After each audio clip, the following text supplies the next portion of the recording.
Bien, ahora vamos a hablar de otras cosas, ¿no? Esa valla que se ha elevado a los movimientos regionales que la Comisión de Constitución ha aprobado que las agrupaciones políticas del interior mantengan su inscripción si logran obtener el 8% de los votos. Antes era el 5%. Vamos a dar una vez más la bienvenida a Miguel Antezana, miembro de la Escuela de Gobierno y Políticas Públicas de ESANE, además analista político. ¿Cómo está? Hola, ¿cómo estás? Buenas tardes. Buenos días. Buenos días. ¿Qué tal?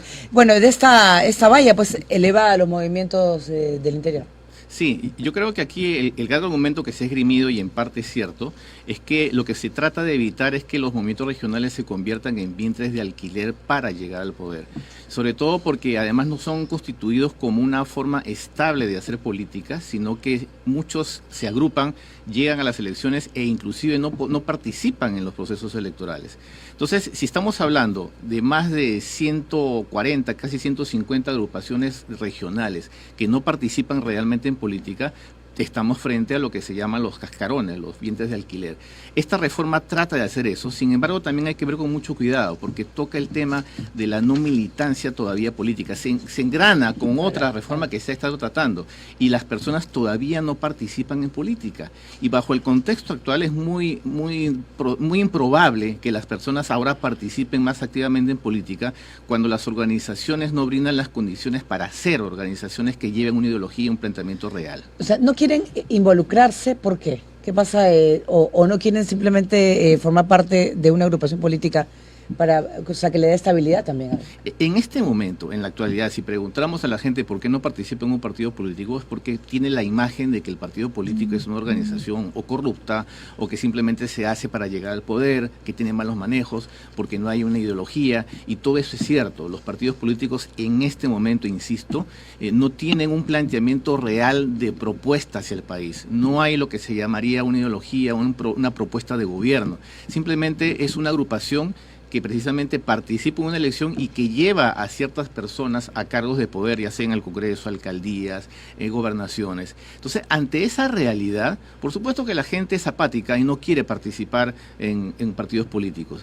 Y eso choca mucho con otra reforma que ya se ha aprobado, el de que un partido político, para que pueda ser considerado como tal, tiene que tener 14.000 militantes. En este momento solamente los partidos tradicionales lo tienen, y estamos hablando del APRA, del PPC, de Acción Popular, pero porque estamos hablando de partidos que tienen muchos años en el Perú. Los nuevos partidos, Fuerza Popular, por ejemplo, no cumple ese requisito. Tiene apenas 6.000, 7.000 militantes. ¿Y qué cosa es un militante? Es una persona convencida de que esta organización representa mis ideales políticos. Tiene esa ideología que vengo repitiendo, esa propuesta de gobierno, esa propuesta de cómo cambiar el país. Pero eso no existe, simplemente hay la intención de cómo llegamos al poder y desde ahí hacemos algo. No tenemos más que eso. Mientras no se reforme estructuralmente, se vaya al origen del problema, yo creo que estas reglas de juego van a cambiar la realidad, ciertamente, pero no necesariamente van a solucionar los problemas con los que estamos viviendo desde hace muchos años. Pero quizás en provincias hagan más cortas las cédulas de votación, porque en muchas regiones son pero impresionantes, ¿no?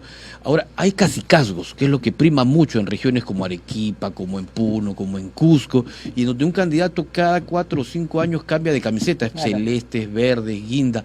También esta norma, esta reforma busca frenar todo ello. Y claro, y acabar con las combis, ¿no? Que sirven solamente para llenar cada cuatro años a firmas o adherentes. Exactamente. Es que la facilidad que ha tenido hasta ahora la conformación de movimientos regionales es lo que ha generado lo que tú dices. Primero, que hay una cantidad de movimientos regionales que a nivel nacional, por ejemplo, partido político, por supuesto, era una valla muchísimo más alta. Hablar de un partido nacional es una cosa lejísima, verla como un movimiento regional.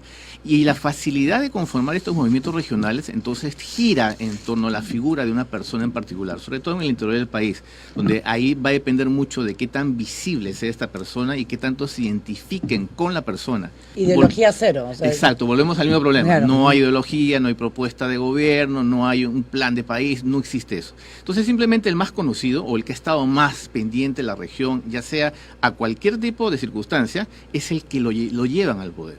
¿Y eso qué pasa? Que por supuesto se instalen familias, grupos de poder, grupos económicos, o inclusive también sea el germen para la corrupción.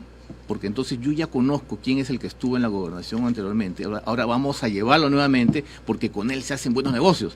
Y eso en el interior del país lo escuchas sin ningún rubor. Entonces, estas cosas también deberían trabajarse, y con esta valla, el elevarlo, si bien es cierto que vas a reducir el número de movimientos regionales y vas a reducir también con las nuevas reglas de juego, que pasen la valla, ¿no? Claro. No necesariamente combates el ¿Ya problema. hablamos de internas también en los frentes regionales? Debería haber también internas. Sin embargo, el proceso de las internas también es otro problema que choca con lo que acabo de decir. Si ya las personas son apáticas de pertenecer a un partido político, si las personas son apáticas de ir a una votación nacional, yo estoy yendo a votar porque si no pago multa, no es que voy a votar porque tengo una conciencia ciudadana y voy a elegir. ¿Cómo vas a obligar ahora a la gente para que vaya a unas internas a nivel nacional para elegir candidatos, ni siquiera elegir el cargo? Pero entonces es un grupo de personas que se reúnen simplemente para impulsar la candidatura de una persona. Sí, ¿no? O sea que al final menos se van a reunir para poder elegir, se van a pelear entre ellos. O simplemente vamos a ver también cómo van a ser las reglas de juego para esas votaciones primarias. Si se dice que va a ser obligatorio. Ajá, pero si es obligatorio, la única forma de obligar en este país ha funcionado a través de la multa. ¿También vamos a poner multas si no vas a participar en las primarias? Es que con ausentismo se debilita, según señalan, digamos, la representatividad que puede tener una autoridad elegida o electa.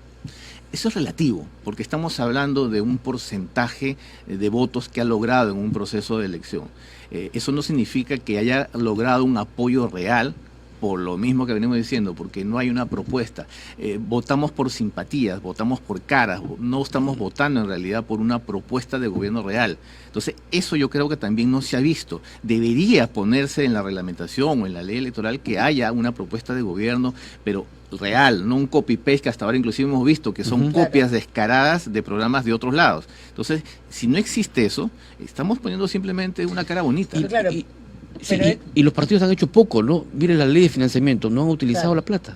No solamente no han utilizado la plata, no rinden cuentas, entonces o malutilizan precisamente en el tema de las dádivas. Recordemos también que ya han salido candidatos de contiendas por la malutilización de los recursos.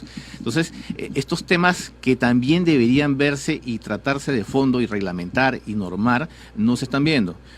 Tampoco estamos viendo el tema de la calidad de los candidatos. Estamos poniendo mucho énfasis en los partidos políticos, pero no estamos poniendo énfasis en los candidatos, y cualquier persona pudiera candidatear. ¿Eso es malo? En democracia no. Sin embargo, estamos hablando de la calidad del candidato. A veces ni lo investigan. Más bien, bueno, ya sabemos los cuales hay que tener mucho cuidado, y esperemos que para el 2021 se vean algunos cambios. Ojalá sea así. Muy amable. Muchas gracias. Gracias al doctor Miguel Antezana, miembro de la Escuela de Gobierno y Políticas Públicas de ESAN.